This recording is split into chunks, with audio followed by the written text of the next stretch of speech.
आई लोग रोल के एगो दौर पूजा के गाना सुनाओ तो नहीं है, सुनी लोगिन।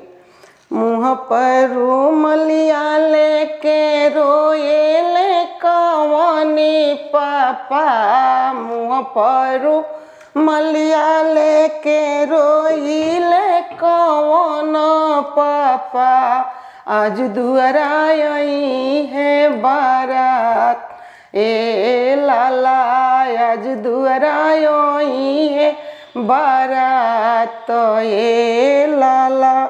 हंसत आवेले समधि कवन समधि, हंसत आवेले समधि कवन समधि, अपना सुंदर बेटा के साथ आए लाला, अपना सुंदर बेटा के साथ।